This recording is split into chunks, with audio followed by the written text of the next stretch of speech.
அனைவருக்கும் அன்பு வணக்கம்.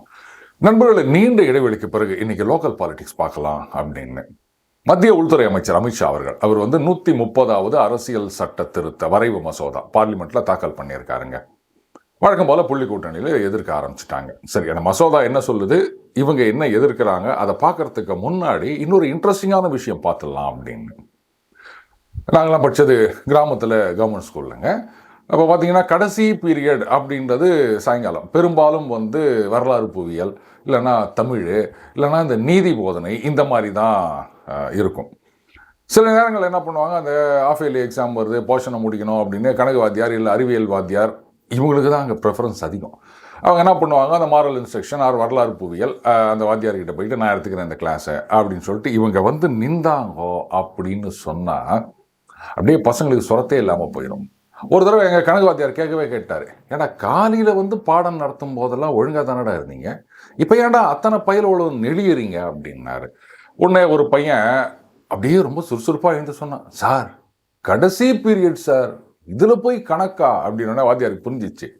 என்னட கடைசி பீரியட்னா எதுவும் படிக்கக்கூடாது, எதுவும் கவனிக்கக்கூடாது, பாடம் நடத்தக்கூடாதுன்னு அர்த்தமா?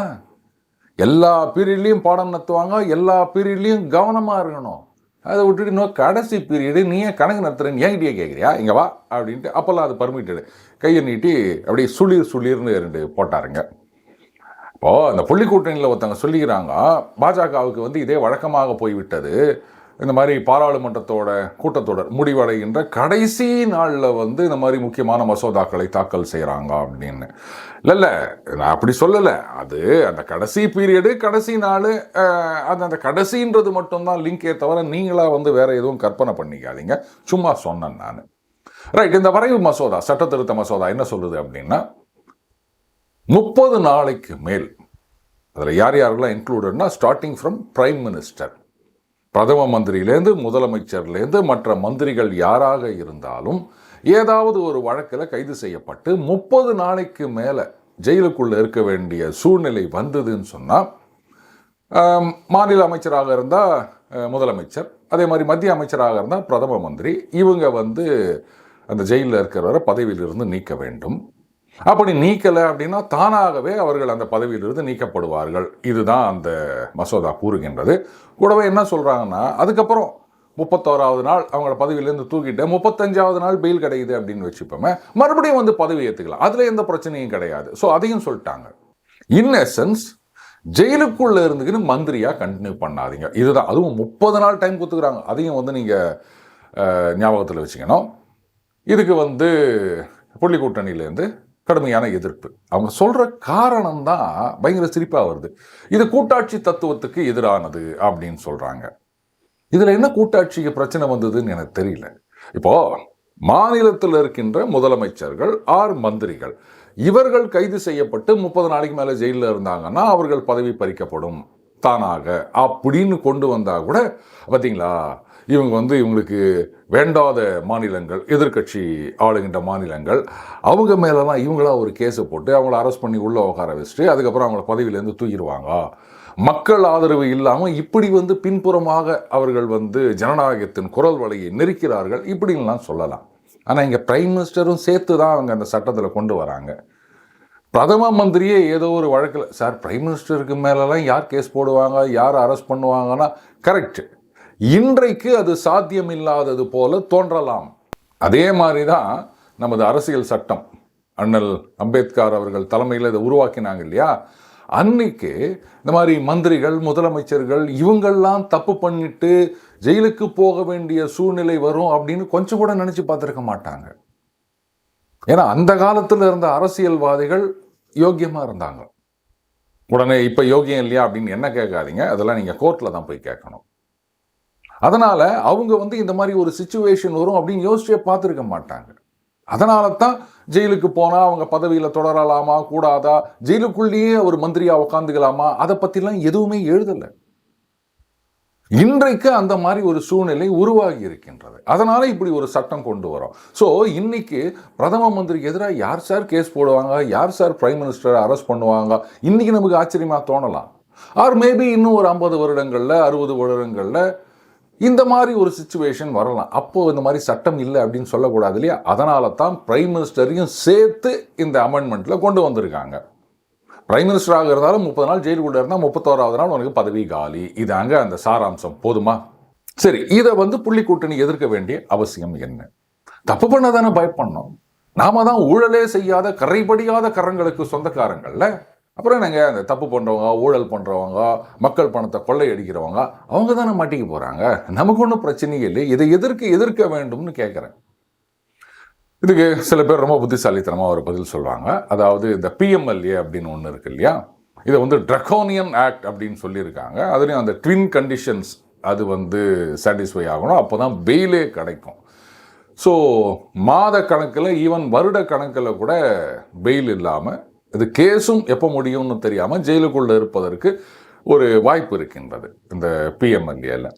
ஸோ இதை கொண்டாந்து அந்த எதிர்க்கட்சி ஆளும் மாநிலங்கள் மேலே ஏவுவாங்க அப்படின்றது இவர்களுடைய உட்கருத்தாக இருக்கின்றது.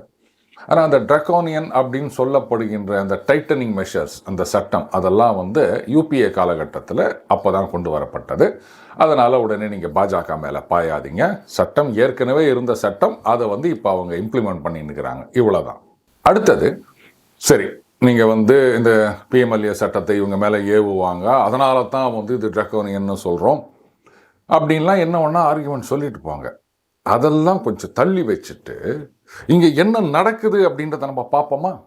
செந்தில் பாலாஜி அவர்கள் முன்னாள் அமைச்சர், ஜெயிலுக்குள்ளே இருக்கும்போது அமைச்சராக இருந்தார். ஆனால் இப்போ பெயில் வாங்கின்னு வெளில வந்த பிறகு அமைச்சராக இல்லை. ஏன் இல்லை? எனக்கு பதில் சொல்லுங்க. நான் கேட்குற கேள்வி நியாயமானது தானுங்க. எப்படி இந்த சட்டம் மோடி கொண்டு அவர் தான் இவர் மேலே கேஸ் இருக்குது, அதனால பதவி விட்டு போங்க அப்படின்னு சொன்னாரா? கோர்ட்ல சொல்ல வேண்டியது தானே. அவர் மந்திரியாகத்தான் இருப்பார், எந்த விதமான சட்டமும் கிடையாது, அவர் பதவியை விட்டு போகணும் அப்படின்னு. அப்புறம் எதுக்கு அவர் பதவி விலக வேண்டும் அப்படின்னு கேட்க வேண்டியது தானே கோர்ட்ல.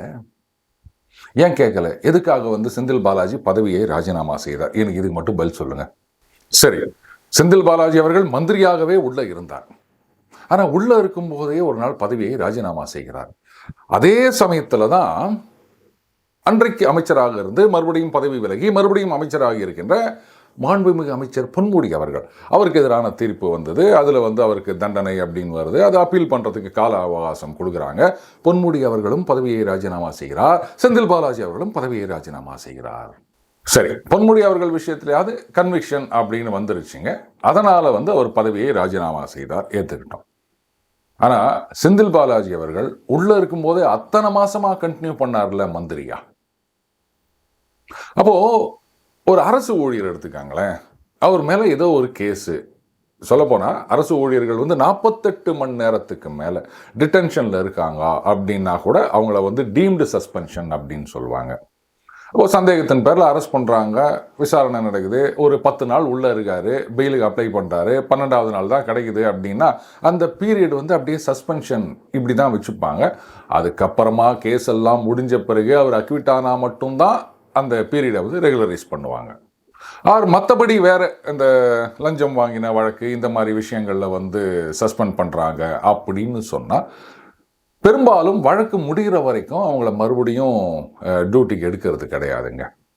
அரசியல்வாதிகள் மட்டும் அந்த கேஸ் நடந்திருந்தாலும் அவங்க மந்திரியாகவே இருக்கலாம் அப்படின்னு சொன்னால், அதுவும் ஜெயிலுக்குள்ளே இருந்துக்கினே மந்திரியாகவும் இருக்கலாம் அப்படின்னு சொன்னால் நான் வார வஞ்சனையா இல்லையா? நீங்கள் என்ன பண்ணுங்க, இந்த சட்டத்தை எதிர்த்துருங்க. அதை பற்றி நான் ஒன்றும் சொல்லலை. அதே சமயத்தில் அந்த அரசு ஊழியர்கள் அவங்களுக்கு எதிராக கேஸ் நடந்ததுன்னு சொன்னால் அவங்களுக்கு டியூட்டி கொடுக்கக்கூடாது, அவங்கள சஸ்பென்ஷனில் வைக்கணும், அதை நீக்கிடுங்க.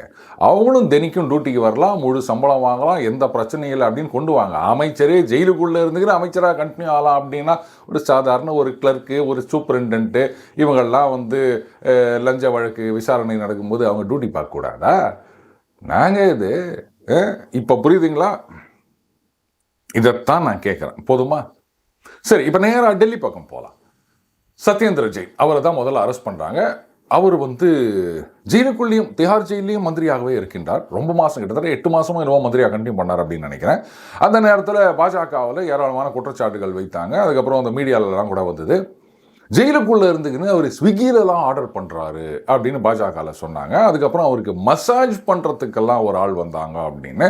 அது கூட ஆப்பு கட்சியில் ஒரு முட்டு குத்தாங்க. இல்ல அவருக்கு உடம்புல சில ப்ராப்ளம் இருந்தது, அதனால சரிங்க உடம்புல ப்ராப்ளம் இருந்தது அப்படின்னு சொன்னா ஜெயிலில் இந்த மாதிரி இவருக்கு ப்ராப்ளம் இருக்குதுங்க, டாக்டர் வரணும் அப்படின்னா அதுக்கு அந்த ஃபிசியோதெரப்பி பண்ணுறவங்க அந்த மாதிரி யாராவது வந்துட்டு போகிறாங்க. ஏன் ஜெயிலில் இருக்க ஒருத்தர் தான் மசாஜ் பண்ணணுமா? சரி, அத்தனை மாதம் அவர் மந்திரியாகவே இருந்தாரா? அதுக்கப்புறம் பார்த்தீங்கன்னா டெப்டி சிஎம் மனிஷ் சிசோடியா அவர் அரெஸ்ட் பண்ணி உள்ளே கொண்டு போகிறாங்க. என்ன ஆச்சரியம் பாருங்க, அது மனிஷ் சிசோடியா அவர்கள் உடனே ஜெயிலுக்குள்ளே இருந்துட்டே ஒரு ரெசிக்னேஷன் லெட்டர் அனுப்பிச்சிடுறாரு, எனக்கு இந்த பதவியை நான் ராஜினாமா செய்கிறேன் அப்படின்னு. அவர் ராஜினாமா பண்ணாரு. சத்யேந்திர ஜெயினும் பதவியை ராஜினாமா பண்ணார். தனியா இருந்த வரைக்கும் மந்திரியாவே கண்டினியூ ஆயிருந்தாருங்க சத்யேந்திர ஜெயின். துணைக்கு ஒரு டெப்டி சிஎம் வராரு அப்படின்னு தெரிஞ்ச உடனே 2 பேரும் ராஜினாமா பண்ணிடுறாங்க. சரி, அதுக்கப்புறம் அரவிந்த் கெஜ்ரிவால் உள்ள போறாரு. அவரு நான் பிரச்சாரம் பண்ணலன்னா என்ன ஆவறது அப்படின்னு முட்டி மோதி பெயில் வாங்கிக்கின்னு வெளில வந்தார். உள்ள இருக்கும் போதும் அவர் சிஎம்மாகத்தான் இருந்தார். அதுக்கப்புறமா பெயில் வாங்கின்னு பிரச்சாரம்லாம் பண்ணார். அந்த பிரச்சாரத்தில் வேற முக்கியமாக ஒன்று சொன்னார். அதாவது பெயில் கொடுக்கும்போது என்ன சொல்லியிருந்தாங்க, இந்த கேஸை பற்றி எதுவும் பேசக்கூடாதுன்னு சொன்னாங்க. ஆனால் இவர் என்ன தெரியுமா சொன்னார், எங்களுக்கு ஓட்டு போடுங்க, அந்த ஓட்டு ரிசல்ட் வர அன்னைக்கு நான் வெளில இருப்பேன், இப்படிலாம் பேசியிருந்தார் அவர். அப்போ இது கேஸை பற்றி பேசாமல் வேறு எதை பற்றி பேசுறது? சரி, அந்த எலெக்ஷன் பிரச்சாரம் முடிச்சுட்டு மறுபடியும் உள்ளே போயிட்டார். அப்பவும் சிஎம்மாக தான் இருந்தார். எவன் அப்பம் விட்டு பணத்தை எடுத்து ஜெயிலில் இருக்கிறவருக்கு சம்பளம் கொடுத்துட்டு இருக்கிறது? ஏதாவது வேலை பார்த்தாரா அவர் சிஎம்மா? இதில் காமெடி என்னன்னா, அவர் மறுபடியும் ரெகுலர் பெயில் வாங்கின்னு வெளில வந்த உடனே என்ன கண்டிஷன் போடுறாங்க, நீங்கள் அந்த உங்கள் சிஎம் ஆஃபீஸுக்கு போகக்கூடாது, எதுவும் ஃபைலில் கழித்து போடக்கூடாது. அதாவது மொத்தத்தில் ஒரு சீஃப் மினிஸ்டராக வேலை பார்க்கக்கூடாது, ஆனால் அதுக்கான சம்பளத்தை வாங்கிப்பார், பஞ்சப்படி வாங்கிப்பார், அதுக்கு என்னென்னலாம் அலவன்ஸு வேறு என்னென்ன இருக்கோ அதெல்லாம் வாங்கிப்பார். அதுக்கப்புறமா அந்த காரு, இந்த பங்களா, இந்த சலுகைகள் அதெல்லாம் அப்படியே கண்டினியூ ஆகும். ஆனால் வேலை மட்டும் பார்க்கக்கூடாது. நல்லா இருக்குல்ல? நான் இதெல்லாம் தடை பண்ணுங்கன்னு சொல்லலைங்க. இதே இந்த சலுகைகளை அரசு ஊழியர்களுக்கும் கொடுங்கன்னு தான் நான் கேட்குறேன். இந்த அரசு ஊழியர்கள் அடுத்த போராட்டத்தில் இதையும் ஒரு கோரிக்கையை வச்சா நல்லா இருக்கும் அப்படின்னு நினைக்கிறேன். இப்போ புரியுதுங்களா இந்த சட்டத்தை ஏன் புள்ளி கூட்டணியில் எதிர்க்கிறாங்க அப்படின்னு? மம்தா பானர்ஜி அவர்கள் வெஸ்ட் பெங்காலில் இந்த மாதிரி டீச்சர்ஸ் ரெக்ரூட்மெண்ட் ஸ்கேம் இது பெருசாக ஓடிட்டு இருந்ததுங்க. அதுக்கப்புறம் ஒரு மந்திரியோட வீட்டில் கட்டுக்கட்டா பணம், அவரும் அரெஸ்ட் பண்ணி உள்ளே கொண்டு போகிறாங்க. இப்போ எப்படி அப்படியே உள்ளே இருந்துங்கன்னே அவர் மந்திரியாக இருக்கிறார் அப்படின்னு சொன்னால், இப்போ நீங்களே யோசிச்சு பாருங்களேன், ஒரு டிரான்ஸ்போர்ட் டிபார்ட்மெண்ட் மந்திரி உள்ளே போயிட்டாருங்க. இப்போ முக்கியமான டெண்டர் ஃபைலு, அதுக்கப்புறம் ரெக்ரூட்மெண்ட் ஃபைலு, யார் எந்த ஒரு பாலிசி டிசிஷனாக இருந்தாலும் மந்திரி தான் கையெழுத்து போடணும் அப்படின்னும் போது எப்படி ஃபைலெல்லாம் ஜெயிலுக்கு கொண்டு போவாங்களா? இதில் இவங்க என்ன பண்ணுறாங்க, ரொம்ப சோக்கா, இல்லை இலாகா இல்லாத மந்திரி எதுக்கு அந்த மாதிரி உள்ளே இருக்கார், அவ்வளோதான், எந்த வேலையும் செய்ய போகிறதில்ல. அப்புறம் ஏன் அவரை மந்திரின்னு கண்டினியூ பண்ணணும்? இந்த சம்பளம் வேஸ்ட்டு தானே.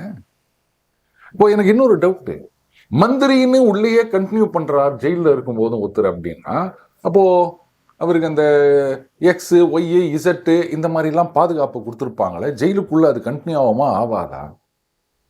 ஏன்னா மந்திரி அப்படின்னா காவல்துறை அதிகாரிகள் மந்திரிக்கு சல்யூட் அடிக்கணும். இப்போ ஜெயிலுக்குள்ளே இருக்கிறது மந்திரி அப்படின்னா அவங்க சல்யூட் அடிப்பாங்களா மாட்டாங்களா? சல்யூட் அடித்தா மற்ற கைதிகள்லாம் என்ன நினைப்பாங்க, நாமளும் கைதி தான், அவரும் கைதி தான், அவருக்கு மட்டும் சல்யூட் அடிக்கிறாங்களே, மந்திரி யாருன்னு தெரியாதவங்க அவங்கள சொல்கிறேன். அப்படி யோசிச்சாங்கன்னா அப்போ அந்த காவல்துறை அதிகாரிகளுடைய நிலைமை என்ன ஆகும் அப்படின்னு யாராவது யோசிச்சு பார்த்தாங்களா? கூட்டாட்சி தத்துவத்துக்கு இதில் ஒன்றும் பிரச்சனையே கிடையாது. ஊழல் அப்படின்னு வந்தாச்சுன்னா அதில் என்ன கூட்டாட்சி வேண்டி கிடைக்குது, அது காட்டாட்சி. ஆனால் இப்போ எல்லாருக்கும் ஒரு பயம், இது நிறைவேறிவிட்டால் எங்கெங்கெல்லாம் ஈடி தோண்டுவாங்களோ தெரியாது, மாட்டின்னு உள்ளே போயிட்டா என்ன பண்ணுறது? அரவிந்த் கெஜ்ரிவால் போய்கிறார், அங்கே ஜார்க்கண்ட்லேருந்து ஹேமந்த் சோரன் போய்கிறார். ஆனால் ஒன்று யோசிக்கணும், அரவிந்த் கெஜ்ரிவால் தோற்று போயிட்டார், ஆனால் ஹேமந்த் சோரன் தோக்கலை. அவ்வளோ தூரம் இருக்கிறத விட்டுருங்க, நம்ம தமிழகத்தில் எடுத்துக்காங்க. 96 எலெக்ஷனில் ஜெயலலிதா அவர்கள் தோற்று போகிறாங்க. அவங்க கட்சி மட்டும் இல்லை, அவங்களே சொந்த தொகுதியில் தோற்று போகிறாங்க. அதுக்கப்புறம் வந்து வழக்குகள் வேகம் பிடிக்கின்றன. 2001 மறுபடியும் வந்து அவங்க ஆட்சிக்கு வந்து விடுகின்றார்கள். எந்த கம்யூனிஸ்டுகள்லாம் வந்து ஆஹா இவங்க ஊழல் ராணி அப்படின்னு சொன்னாங்களோ அதே கம்யூனிஸ்டுகளும் மறுபடியும் அதிமுகவிடம் போய் சேருகின்றார்கள். அது வேற விஷயம். அதனால ஊழல் அப்படின்றதுலாம் உங்களுக்கு ஒரு விஷயமே கிடையாது. எதுதான் விஷயம்னு கேட்குறீங்களா? அது எனக்கு தெரியாதுங்க. அதன் பிறகு பார்த்தீங்கன்னா வழக்கு அங்கே பெங்களூருக்கு கர்நாடகாவுக்கு மாற்றுறாங்க. இதில் பார்த்தீங்கன்னா இந்த வழக்குகள்னால அவர்கள் பதவி விட்டு விலக வேண்டிய அவசியமும் வருகின்றது. அந்த நேரத்தில் தான் வந்து ஓபிஎஸ் அவர்கள் சிஎம் ஆகிறாருங்க. அதனால தான் இன்னும் சொல்லிட்டு இருக்காங்க 3 முறை முதலமைச்சரானவர் அப்படின்னு. இது conviction or no conviction? Jayalalithaa அவர்கள் ஜெயிலில் இருந்ததுனால மக்களிடையே அவர்கள் செல்வாக்கு குறைஞ்சு போயிடுச்சா? எனக்கு பதில் சொல்லுங்க. 2011 மறுபடியும் ஆட்சிக்கு வராங்க. 16 ஆட்சியை தக்க வைத்துக் கொள்கின்றார்கள். 2015 பெருவெள்ளம், அதனால நடந்த அழிவுகள், அதையும் மீறி அவங்க 16 ஆட்சியை தக்க வைத்துக் கொள்கிறார்கள். அதனால நீங்க வந்து 30 நாளைக்கு மேல உள்ள போயிட்டீங்க, அதனால பதவி விட்டு தூக்கிட்டாங்க அப்படின்னு யாரும் பயப்பட வேண்டிய அவசியமே கிடையாது. ஜனங்க அதை பத்திலாம் கவலையே பட மாட்டாங்க. அப்படிலாம் கவலைப்பட்டிருந்தாங்க அப்படின்னு சொன்னா கன்விக்ட் ஆயிட்டு இப்போ ஹெல்த் கிரவுண்ட்ஸில் பெயிலில் ஒருத்தர் அரசியல் பண்ணிட்டு இருக்கார் பீகாரில், லாலு பிரசாத் யாதவ். அவர் கட்சிக்கும் ஜனங்க ஓட்டு போட்டுன்னு தானேங்கிறாங்க.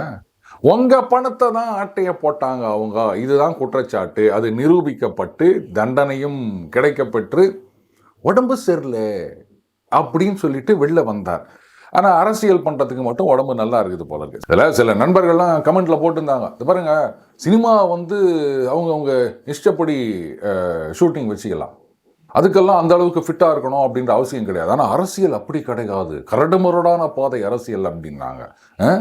அரசியல் கரடுமுரடான பாதை அப்படின்னா லாலு பிரசாத் யாதவ் அவர்களுக்கும் ஒரு மேஜர் ஆப்ரேஷன் நடந்தது. இன்றைக்கும் ஆக்டிவாக ஒரு பாலிடிக்ஸில் இருக்கார். கரடுமுரடான பாதை அப்படின்றதெல்லாம் ஒன்றுமே கிடையாது. கன்வீனியன்ட்டாக அரசியல் பண்ணலாம். அவர் அதைத்தான் பண்ணினுக்கிறார். இது நம்ம தலையெழுத்து. கன்விக்ட் ஆனவங்கள்லாம் ஜெயில் தண்டனை அனுபவிக்காமல் மக்கள் பணத்தை ஆட்டையை போட்டவங்கலாம், இது வந்து மாடு தின்ன வேண்டிய பணமோ, சரி வாடவர் ஒட்டுமொத்தத்தில் மக்கள் பணம், மாடுக்கு ஏது பணம், இதெல்லாம் வந்து ஆட்டையை போட்டாங்கன்னு சொல்லிட்டு கன்விக்ட் ஆனவங்கள்லாம் வந்து ஐயோ உடம்பு சரியில்லை அப்படின்ட்டு வெளில வந்து அரசியல் பண்ணுவாங்க. ஒருவேளை இவங்க வந்து பிரச்சாரம் பண்ணி அந்த கட்சியே ஆட்சிக்கும் வந்துருச்சு அப்படின்னு சொன்னால் நாளைக்கு நான் தான் சிஎம் ஆர் சூப்பர் சிஎம் அப்படின்னு சொன்னாங்கன்னா என்ன பண்ணுறது?